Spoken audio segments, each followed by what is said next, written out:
75 पार वालों की तो बीजेपी में वैसे कोई कुछ नहीं होती। कुल जोड़ करके भी अगर मिला के देखें तो एक सीट भी नहीं जीत सकते वो। चौधरी वीरेंद्र सिंह सठिया चुके हैं। हमारी पार्टी ने साफ सोच लिया कि बीजेपी में विलय करेगी जेजेपी। वीरेंद्र सिंह की भविष्यवाणी होगी सटीक। वीरेंद्र सिंह और अजय चौटाला का सबसे बड़ा बयान। हरियाणा में गठबंधन से उठे मन को लेकर बीजेपी नेता जनता के बीच जाकर अपना काम कर संतुष्ट नजर नहीं आ रहे। हरियाणा बीजेपी संगठन के अंदर खाते ये मांग उठ चुकी है कि अकेले दम पर हम फतेह कर सकते हैं, लेकिन आला कमान के नाम पर हरियाणा बीजेपी नेता इस बात से कन्नी काट लेते हैं। अब जब गठबंधन पर छन छन कर खबरें सामने आ रही हैं, तो इसी बीच जेजेपी के दुर्विरोधियों को भी अब जेजेपी की पीपनी बजाने का मौका मिल गया है। जेजेपी के कर्ता धर्ता अपना साफ कुर्ता लेकर वोटर्स के समक्ष अपना पक्ष तो रख रहे हैं, लेकिन हर शख्स तक राजनीतिक तौर पर अपना पक्ष रखना उतना भी आसान नहीं। लेकिन माइक के सामने अपने राजनीतिक करियर में कई स्वर बदलने वाले वीरेंद्र सिंह ने फिर से 2019 में हरियाणा राजनीति के किंग मेकर बने दुष्यंत चौटाला की पार्टी के खिलाफ शिगुफा छोड़ दिया है। हाल ही में पूर्व मंत्री वीरेंद्र सिंह के बयान पर सियासी घमासान मचा था।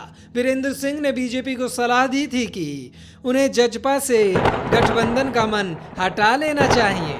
वीरेंद्र सिंह ने तो यहां तक बोल दिया था कि जजपा को अपनी पार्टी का विलय कर लेना चाहिए।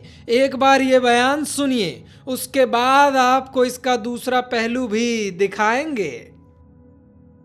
आप अपने स्वार्थ के लिए किसी दूसरी पार्टी को गलत तरीके से कोशिश करो कि वो आपके गठबंधन का हिस्सा बना रहे, वो सारी बातें साफ हो चुकी है। एक सीट पे जीतने लायक भी जिसको वोट ना मिली हो, 19 की मिला के कुल जोड़ करके भी अगर मिला के देखें तो एक सीट भी नहीं जीत सकते वो।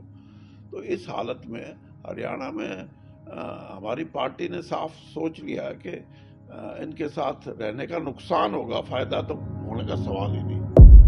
हर बात पर बात होती है, एक्शन का रिएक्शन भी होता है। जेजेपी तक जब बात पहुंची तो वीरेंद्र सिंह के इस बयान पर जननायक जनता पार्टी के राष्ट्रीय अध्यक्ष डॉक्टर अजय सिंह चौटाला ने करारा प्रहार किया।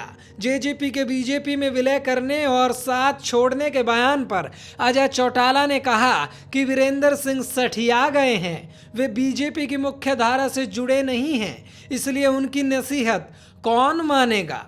वैसे भी बीजेपी में 75 साल पार कर चुके नेताओं की पार्टी में कोई पूछ नहीं होती।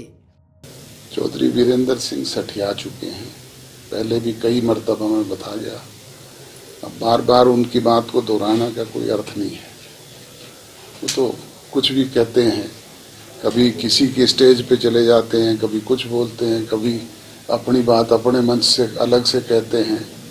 वो पार्टी की मुख्य धारा से जुड़े हुए हैं ही नहीं, उनकी नसीहत कौन मानेगा। और 75 पार वालों की तो बीजेपी में वैसे ही कोई पूछ नहीं होती। पूर्व मंत्री वीरेंद्र सिंह और जेजेपी नेताओं के बीच जुबानी जंग पहले भी देखी जा चुकी है। वार पलटवार चुनाव तक जारी रहेगा।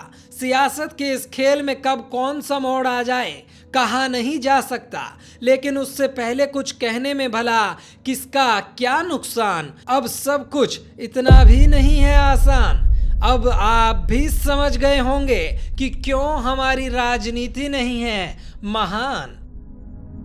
Bureau report, A1 Haryana, Chandigarh. Latest videos के लिए अभी सब्सक्राइब करें A1 हरियाणा को और प्रेस करें बेल आइकन ताकि सभी अपडेट्स आपको मिले सबसे पहले।